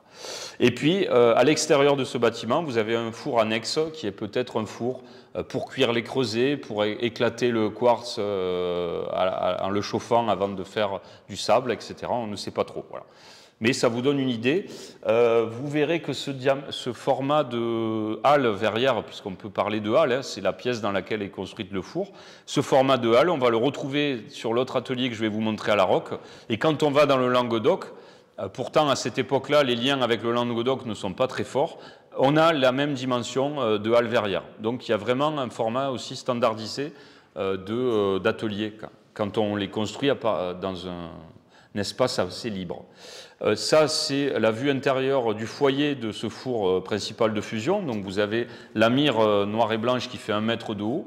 Et donc, vous voyez que les parois du four sont complètement vitrifiées. À la base, c'est de l'argile, mais sous l'effet du feu, puisque là, on est dans le foyer, là où on met le bois, l'endroit où sont les pots est au-dessus, mais il a été évidemment détruit. Et donc, sous l'effet de la chaleur, les parois du four ont complètement fondu. Par contre, au fond de ce four, vous voyez des briques rubéfiées qui sont les éléments de la superstructure de la voûte du four dans la partie dans laquelle il y avait les creusets qui étaient en briques. Donc, un petit schéma pour que vous compreniez. Nous, ce qu'on voit sur la photo, c'est uniquement le four, il est arasé ici. Hein, donc il manque tout ce qui est là, qui était la partie avec donc les pots, hein, ce qu'on appelle la sole, et la chambre de fusion, avec la fosse cendrier dans son couloir de pierre. Autre atelier des Alberts bien documenté, bon il y en a d'autres mais je vous montre les deux principaux et les plus jolis. L'atelier de la Beyanouse à la Roque des Alberts, où vous retrouvez peu ou prou, hein, si on pense que ce mur ici est une reconstruction et qu'à la base en fait on a la preuve qu'il était à angle droit, vous retrouvez de nouveau la forme d'une halle à peu près de 12 à 15 mètres de côté. La différence ici, c'est que c'est un atelier un peu plus développé, avec des bâtiments un petit peu là-haut, qui sont des pièces annexes, peut-être des pièces à vivre, puisqu'il faut aussi que les verriers vivent. La particularité de celui que je vous ai montré avant, c'est que les verriers vivaient au Masport, qui était à quelques encablures de l'atelier, donc il n'y avait pas besoin de vivre sur place. Là, par contre, on est plus isolé, donc peut-être des pièces à vivre ou de stockage. Voilà, donc je vous montre les restes de la sole du four. Donc là, on a carrément l'empreinte du verre qui a coulé des pots. Hein, on est à l'endroit où les pots étaient posés. Donc en dessous, potentiellement, on a tout le foyer du four qui est conservé, mais ça n'a pas encore été fouillé. La particularité aussi de cet atelier, c'est qu'au lieu d'avoir un simple couloir pour évacuer les cendres, on a carrément là une pièce maçonnée, bâtie, dans laquelle on va pouvoir évacuer les cendres, les stocker avant de les faire circuler et commercialiser. On le sait parce que dans cette pièce, il y avait justement un dépôt de cendres qu'on voyait bien en surface. Voilà. Donc un premier four et peut-être un four annexe sur cette partie-là, mais qui n'est pas complètement visible. Donc là aussi, deux fours. Alors ne tenez pas compte de la partie circulaire qui est dans l'angle en haut à gauche, qui est un massif de pierres sèches qui n'a rien à voir avec l'activité verrière, et plutôt lié à la réutilisation pastorale de cet atelier. Parce que la particularité, c'est que, évidemment, quand vous avez des bâtiments comme ça, on les réutilise après l'abandon des fours pour faire autre chose. Ça fait un très bon enclos à brebis ou à vaches, donc ça a été leur destination après l'activité, et ça l'était peut-être même avant l'implantation des verriers, puisque souvent les verriers s'implantent aussi dans des bâtiments existants. Juste pour finir, vous montrer un fond de creuset de verrier. Donc là, pour que ces fameux pots dans lesquels on fait du verre, quand on les retrouve cassés, ce qui est le cas ici, hein, vous avez une couche de verre à l'intérieur. Là, on est sur l'intérieur. La paroi du pot fait à peu près 3-4 cm d'épaisseur, donc c'est des gros pots qui font 30 à 40 cm de diamètre et 30 à 40 cm de haut. C'est assez cubique à l'époque moderne, hein, c'est vraiment des cubes très épais pour résister à la chaleur et à la pression du verre en fusion. Voilà. Donc ça, c'est la partie interne dans laquelle vous avez le dépôt de verre au fond. Et la partie externe, vu que le verre déborde, elle est aussi très jolie, recouverte d'une couche de verre dit naturel, puisque le verre, quand on ne le décolore pas, vu qu'il y a toujours des oxydes dans les sables, ça fait un verre un peu vert, bleu, clair, voilà. C'est joli. Et vous voyez que la pâte de ces creusets, elle est très sableuse parce qu'on a besoin de ça pour faire des creusets. Dernière chose sur l'époque moderne, pour finir avec l'histoire du verre en Roussillon. Alors on pourrait parler des fenouillades, mais moi comme je vous parle du Roussillon, je m'arrête là. C'est un atelier avec lequel on a travaillé conjointement avec Denis Fontaine, la verrerie du château de Montesquieu, qui est la dernière entreprise verrière attestée en Roussillon, entre 1689 et 1694, et un atelier atypique parce qu'il a plein de caractéristiques différentes de ce qu'on avait avant. Déjà, il est construit dans l'enceinte d'un château ruiné, et par Runier, à la périphérie du village de Montesquieu, alors que la plupart des verreries à cette époque-là, dans les Alberts, sont forestières et proches des masses. Hein, donc plutôt à l'écart des habitations. Là, on a de nouveau un four qui s'implante près des habitations, comme au Moyen-Âge et au début de l'époque moderne. Il est fondé par un seigneur français, Sylvestre du Breuil, alors que tous les autres seigneurs jusque-là propriétaires de verreries étaient des Roussillonnais, comme les Père Arnaud, ou Catalo-Aragonais, comme les Castres de Pinos. Pourquoi ? Parce qu'en 1689, on est après le traité des Pyrénées, et que donc il y a eu des grosses modifications des élites en Roussillon. Il est exploité par un verrier qui est lui aussi français, Jacques de Robert, sieur de Lautier, qui vient du Languedoc, exactement de l'atelier probablement de Catalo, aux verreries de Moussan, dans l'Hérault. Il est issu, ce Jacques de Robert, d'une vieille famille de gentilshommes verriers français, Alors que, ça je ne vous en ai pas dit 2 mots, mais là je peux vous le dire, les verriers roussillonnés jusqu'à là sont tous d'origine catalane et roturière. En Catalogne, en Aragon, les verriers ne sont pas nobles comme en France. La condition de verrier n'oblige pas à la noblesse. Donc c'est le premier verrier du Roussillon noble. Voilà. Et cet atelier du château de Montesquieu, il est approvisionné en terre à creuser de l'Ariège. Donc on voit aussi là aussi des liens avec la France. Et il produit des formes de verre plutôt de tradition française. Donc on a là, avec ce dernier atelier, une entreprise nouvelle. Donc on essaye de reprendre la tradition locale, mais en faisant avec des gens de l'extérieur, de relancer une production qui était existante, mais qui s'était interrompue certainement pendant la guerre catalane, hein, l'occupation française de la Catalogne et l'occupation militaire du Roussillon. Et voilà, après le traité des Pyrénées, on essaye quelque chose, mais ça ne fonctionne pas. C'est la dernière entreprise à tester en Roussillon. Voilà. Alors, je vais sûrement faire plus court parce que le temps passe. Voilà, mais vous parlez un petit peu des formes et des fonctions du verre consommé en Roussillon au Moyen-Âge, surtout, plutôt qu'à la période moderne, parce que sinon, ça serait trop long. Alors déjà, vous dire que dans le cadre de ce travail, j'ai examiné des verres d'un peu partout. Alors essentiellement, quand on travaille sur l'archéologie, elle est surtout en ville, hein, et dans les grandes agglomérations et les zones qui se construisent, puisque c'est souvent une archéologie de sauvetage. Donc c'est essentiellement des sites qui sont près de Perpignan, donc en ville à Perpignan, Villarnoux, hein, ça c'est des fouilles bien connues, des fouilles à Elne, mais aussi des fouilles dans des agglomérations secondaires, Pézilla, Bages, aussi dans les vallées, hein, jusqu'à Villefranche-de-Conflans et Vol-Livia, où on a aussi trouvé du verre, le Pertus à Panissard, et Rocabrune, qui est un château frontalier avec Prats de Molló, du côté catalan-espagnol. Alors, à partir de... Donc, quand on examine le verre de fouille, on va pouvoir ensuite reconstituer des formes, et ces formes relèvent de différentes périodes. Comme on a des références, je vous ai parlé notamment du travail de Daniel Foy, qui avait fait une typologie du verre médiévale, c'est-à-dire elle avait classé les formes par période, on s'aperçoit en étudiant le verre du Roussillon que ce qu'on trouve en Roussillon correspond vraiment aux formes de verre qu'on retrouve dans l'ensemble du midi de la France et la Catalogne. Voilà. Ce ne sont pas les verres des productions très locales comme les céramiques par exemple. Les poteries, parfois, vous avez des productions vraiment d'un village à un autre, ça peut évoluer, ça peut changer, enfin, en tout cas d'une micro-région à une autre. Là, sur le verre, pour les périodes qui nous intéressent, du XIIIe au XVe, c'est assez standardisé. Donc, pour les périodes anciennes, on va trouver des verres plutôt en forme de calice, ce que vous avez à gauche. Donc, les exemplaires cassés que vous avez, ça c'est ce que moi j'ai retrouvé. La photo, c'est un exemple d'ailleurs, pour que vous ayez une idée de la forme.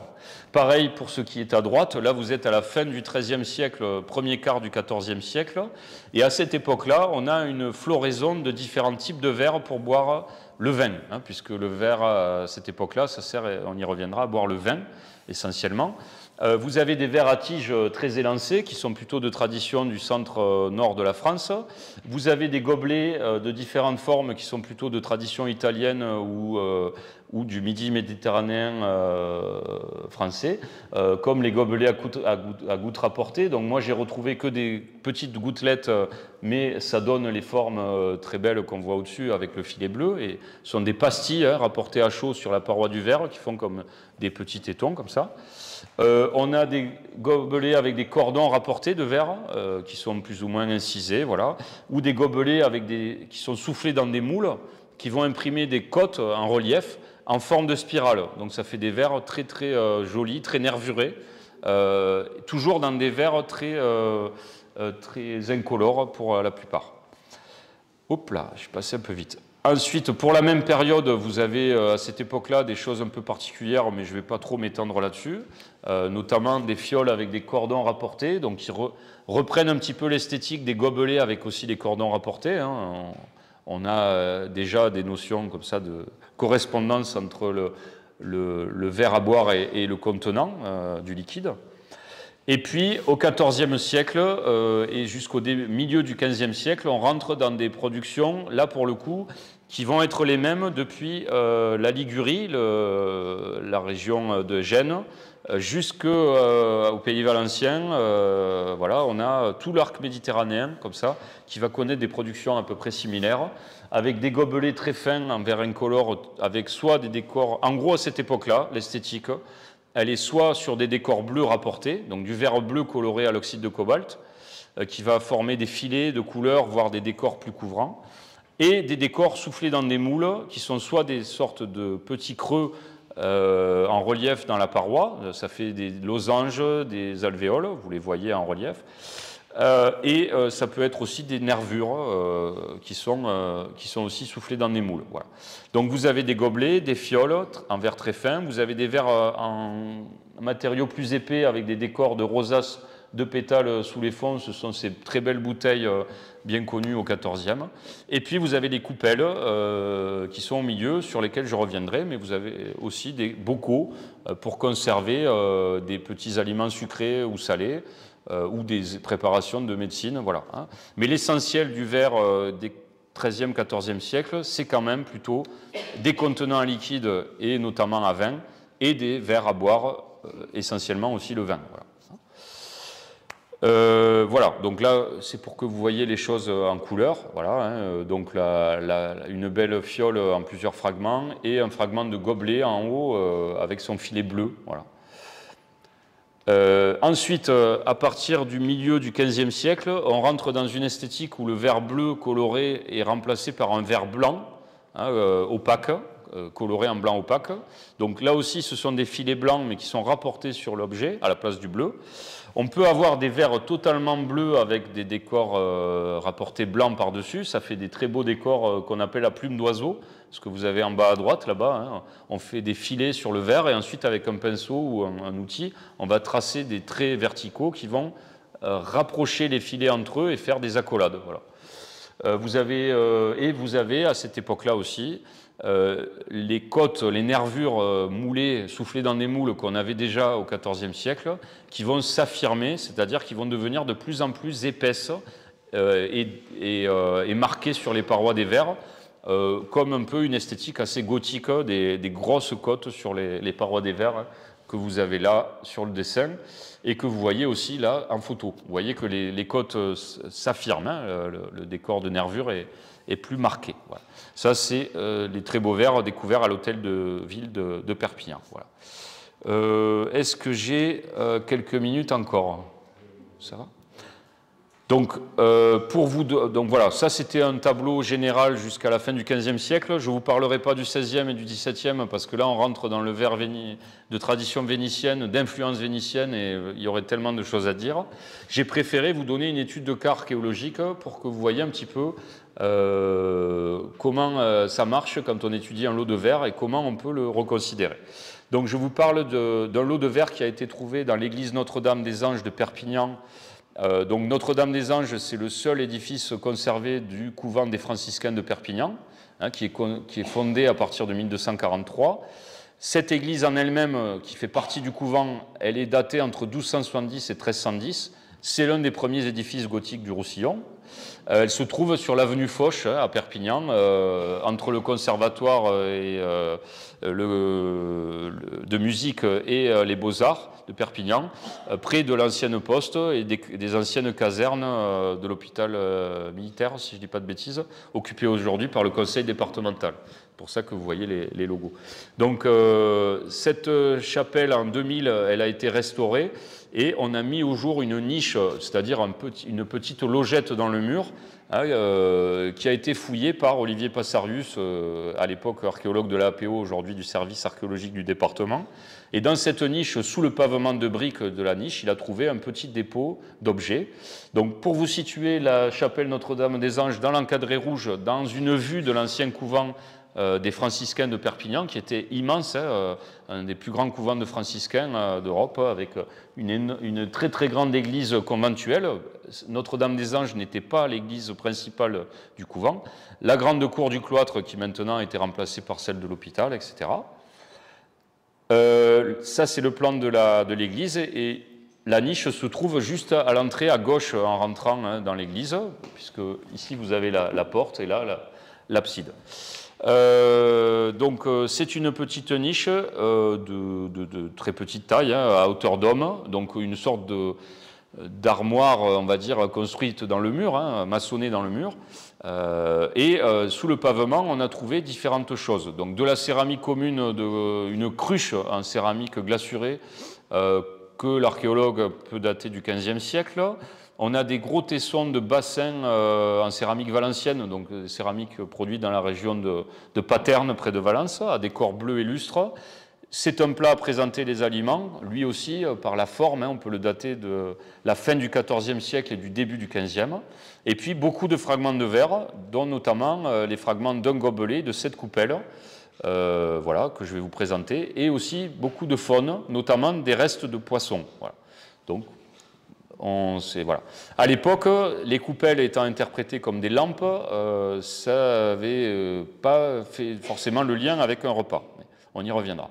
Donc là, ce sont les verres qui ont été retrouvés et dessinés. Donc vous avez un exemplaire complet de ces coupelles, avec un très beau filet bleu. Mais en tout, il y avait donc 7 coupelles en marly concave, c'est le nom archéologique de cette forme. Voilà. Et ces coupelles sont diffusées entre le dernier quart du XIIIe et le milieu du XVe siècle. Donc finalement, en elle-même, elle donnait une datation large du contexte. C'est plutôt la céramique qui a permis de recentrer la datation du dépôt au début du XVe siècle, puisque la céramique est plus tardive. Le verre, il a une période d'utilisation plus longue. Et à l'époque, ces verres, on les interprétait comme des luminaires portatifs, des petites lampes qu'on peut poser. Voilà. Ce qui, dans une église, ne serait pas complètement... enfin, ce ne serait pas étonnant. Voilà. Cependant, on va y venir. Déjà, vous dire aussi que ces coupelles, comme je vous disais, sont diffusées. On en a des découvertes dans toute l'ère valencienne, catalane, le midi méditerranéen du Toulousain jusqu'à la région niçoise et jusqu'à la Ligurie. On en a aussi des copies qui sont diffusées et produites en Franche-Comté et diffusées par la vallée du Rhin. Voilà. Donc, la région principale de production est en Méditerranée, mais on en trouve aussi produites à Besançon, diffusées jusqu'à Mayence, en Allemagne. Et on a aussi des coupelles qui sont retrouvées, certainement là uniquement du commerce, jusqu'en Angleterre, voilà, par voie maritime. Ce sont les découvertes archéologiques de ce type d'objets, quand on les... Donc, c'est une production essentiellement de tradition méditerranéenne, même si ensuite elles sont diffusées plus loin. Et ces coupelles, on les retrouve aussi dans l'iconographie catalane. C'est là que c'est intéressant parce qu'on va pouvoir interpréter un peu mieux leur usage. Ces coupelles, on les retrouve sur des représentations de scènes de banquet, notamment la scène, la Sainte Seine, le dernier repas du Christ. Là, vous êtes sur un exemple, il y a 7... J'ai pu trouver 7 représentations de banquets où on les voit. Là, c'est la scène de Sainte Colombe de Queralt, donc en Catalogne, dans la province de Tarragone. Vous avez 2 coupelles dans l'encadré vert qui sont posées sur la table. Donc là, on pourrait se demander à quoi elles servent. Est-ce que ce sont des lampes? Pourquoi pas. Cependant, ensuite, dans d'autres représentations, les coupelles qui sont cette fois-ci sur la table à côté des bouteilles vont aussi se retrouver dans les mains des apôtres qui sont en train de déguster du vin. Donc là, on commence à voir que ça sert potentiellement à autre chose qu'à éclairer. Là, c'est une représentation de la fin du XIVe à Villafermoz, donc on est dans le pays valencien plutôt. Et puis ensuite, d'autres exemples où on va avoir d'autres coupelles, toujours sur les tables, à côté des bouteilles. Là, c'est la première des représentations connues. On est à Baïborn de las Monges, dans l'Urgell, donc près de Lleida, où on a aussi 4 coupelles sur la table. Donc, visiblement, dans l'esprit des peintres catalans, pour eux, la coupelle, c'est le verre à boire. Voilà, puisque les apôtres l'utilisent pour boire, et dès qu'ils doivent représenter un verre dans leur tableau, ils mettent une coupelle. Donc, potentiellement, l'image d'un verre à boire. Alors que les peintres italiens de la même période, eux, dans d'autres représentations de la même scène, toujours le dernier repas du Christ, ils vont figurer des gobelets, avec d'autres types de bouteilles d'ailleurs. Donc voilà, on voit que l'imaginaire des peintres d'une région à l'autre n'est pas le même, parce qu'en Italie, à la même période, à l'exception de la Ligurie, en Italie, on n'a pas de coupelle, on a des gobelets sur les tables. Voilà. Et ça, on le sait aussi par l'archéologie. Pourquoi des coupelles? Pourquoi déguster le vin? Parce qu'à l'époque médiévale, c'est aussi une époque où on met en place les principes de l'œnologie actuelle, à partir du développement de la médecine, notamment Arnaud de Villeneuve, qui fait un traité sur le vin, et qui commence à mettre en place un art de déguster le vin, avec d'abord, on observe la couleur, évidemment le verre permet ça, avec sa transparence. Ensuite, on va, deuxième étape, respirer l'odeur du vin, ensuite déguster le vin pour en connaître la saveur. Hein, c'est le dessin où vous voyez, il regarde le verre vu de dessous, ensuite il sent et ensuite il goûte avec sa langue. L'examen visuel étant premier, il va demander un bon éclairage du vin et ça, le verre le permet. Bon, il y a aussi d'autres contenants qui le permettent, le métal doré par les reflets qu'il va amener dans le vin aussi est souvent utilisé, mais le verre est particulièrement apprécié. Donc si on prend en compte l'iconographie catalane et qu'on le met en lien avec ce qu'on sait sur la dégustation du vin, on peut se dire que la coupelle, qui est omniprésente dans les assemblages archéologiques des 14e, 15e siècles, est bien un verre à boire qui permet justement d'observer le vin de manière particulièrement fine. Sa forme ressemble à celle des tastes-vins de métal qu'on peut retrouver par ailleurs à la même période en archéologie. Ce sont des grandes coupes.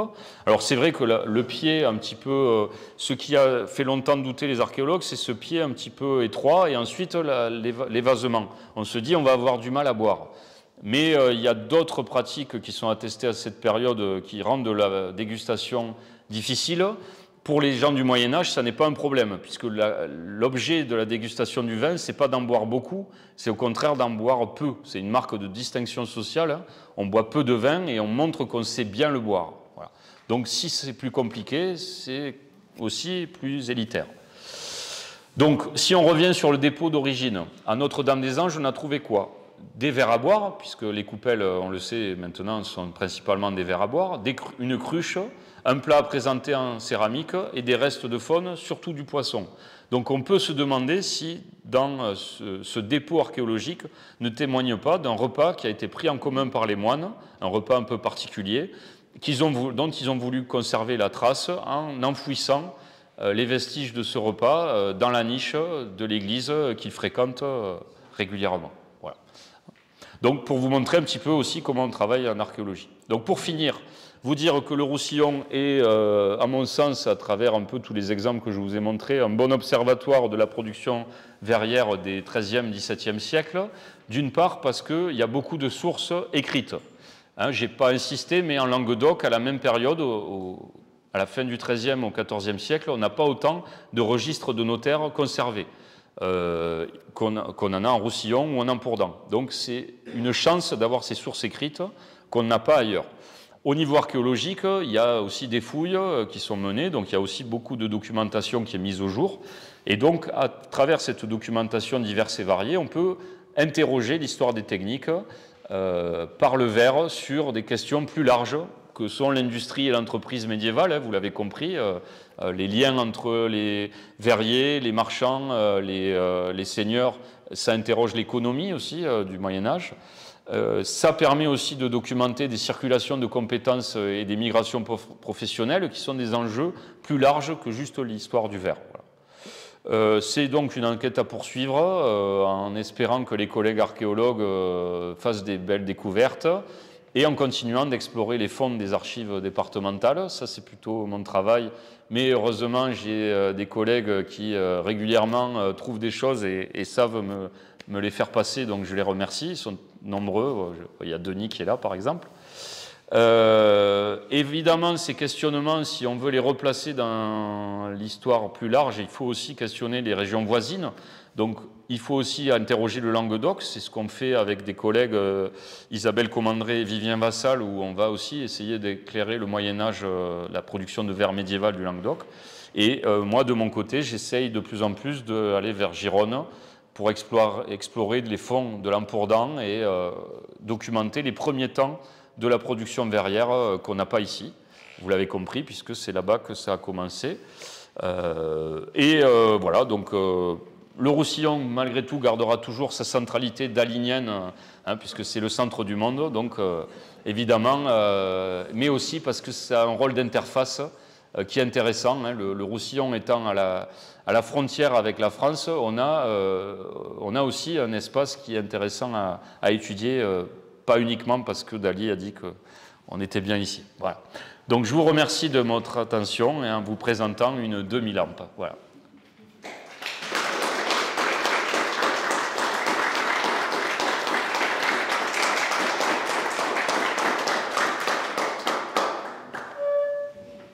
Évidemment, si vous avez des questions, je me tiens à votre disposition si je ne vous ai pas complètement assommé ou fondu, refondu, recyclé.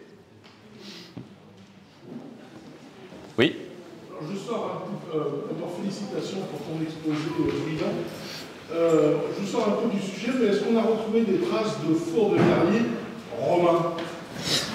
Alors sur le secteur, c'est vrai que j'avais prévu d'en dire un mot au début, puis j'ai oublié.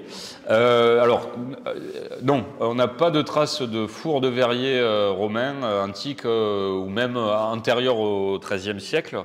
La seule chose qu'on a, ce sont des petits blocs de verre brut qui ont été trouvés à Collioure et à Port-Vendre, qui montrent qu'il y avait un commerce de verre brut. Alors, pour dire deux mots, dans l'Antiquité, le verre, il n'est pas produit localement, enfin en tout cas en grande partie, en grande majorité, il est produit en Orient, le verre. On fait des grands fours à bassin dans lesquels on produit des dalles de verre qu'on casse et on fait naviguer des blocs de verre par bateau jusqu'en Europe où on refond ce verre brut pour faire des objets. On ne fabrique pas la matière localement en grande partie. Et à Collioure et à Port-Vendre, ce qu'on a trouvé, c'est des petits morceaux de verre brut, des éclats de ces blocs, ce qui montre qu'il y avait de la circulation de verre qui arrivait d'Orient, qui passait par là, mais ce n'est pas pour autant que les fours où on refondait ce verre brut, ils étaient ici, hein, c'est pas dit. Mais bon, on peut penser qu'à Ruffino ou à Ilibéris, il y avait des ateliers de verriers, pourquoi pas, hein, mais on ne les a pas trouvés. Voilà, on n'a pas de traces du tout. Pour le haut Moyen-Âge, à un moment, on avait pensé qu'il y avait quelque chose à Ruffino, mais en fait, en examinant les contextes, ça n'est pas de la production, c'est des verres jetés dans un silo, quoi, voilà. Donc il n'y a pas de production ancienne.